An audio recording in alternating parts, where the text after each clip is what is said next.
Europe 1. Vous écoutez Culture Média sur Europe 1, 9h30, 11h avec Thomas Hill. Et ce matin, Thomas, vous recevez le chef étoilé Yannick Aleno qui nous présente Impact ce matin. C'est la première coalition des acteurs engagés contre la violence routière lancée avec son association Antoine Aleno. Merci patron, merci patron, merci patron. Quel plaisir de travailler pour vous, on est heureux. C'est un message évidemment pour notre patron, mais c'est également parce que depuis cette année, Yannick Aleno, dans votre groupe qui rassemble donc 17 restaurants, vous avez opéré une révolution pour le bien-être de vos salariés. J'ai vu ça, vous avez notamment mis fin aux journées de plus de 10 heures, parce que c'était la norme jusque-là. Plus de 10 heures, plus de 9 heures, je dirais, parce que c'est la norme en fait. C'est pas 10 heures, c'est 9 heures.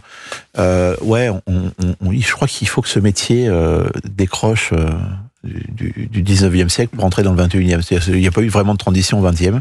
Et donc effectivement, avec l'ensemble de mes cadres, on a essayé de travailler pour rendre finalement ce métier aussi beaucoup plus attractif. On se plaint que les gamins veulent plus venir, mais en fait, il faut se regarder, regarder ce métier et le faire évoluer. Ouais. Et tout ça, la conciergerie de table en fait partie, tout un process comme ça de réflexion autour du bien-être au travail, bien sûr. Donc vous avez recruté, vous avez renforcé vos équipes. Un psychologue à demeure. Ouais, ça va loin. Mais en même temps, tout le monde ne peut pas se permettre ça. Vous comprenez bien qu'il y a aussi beaucoup de restaurants, de restaurateurs qui ont du mal à joindre les deux bouts. On peut faire des choses. C'est pas parce que nous, on a 175 collaborateurs à Paris. Donc c'est vrai que c'est une grosse maison. Mais en tout cas, je pense que le sujet du bien-être au travail doit être important.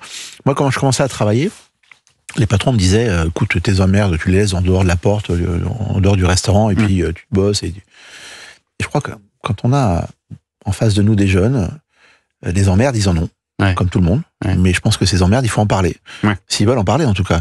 S'il y a un problème dans le métro, etc., il faut être surtout présent pour leur donner des solutions, les écouter et leur dire, écoute, on est là, ensemble, et essayons ensemble de vous amener. Vous savez, on a réduit le turnover de plus de 37%, je crois, au restaurant. Et donc, cet argent, finalement, on parle de moyens, cet argent qu'on perd quand les gens s'en vont, faut pas, ça a un coût. Mettons-le au service du bien-être et vous verrez que tout ira bien. Donc, je dis pas que c'est parfait, on n'est pas parfait, mais en tout cas, on essaye de rendre en fait une image, parce que quand on porte autant d'étoiles, on a une image à véhiculer aussi, une image de révolution, d'évolution, en tout cas de ce métier qui est extrêmement nécessaire.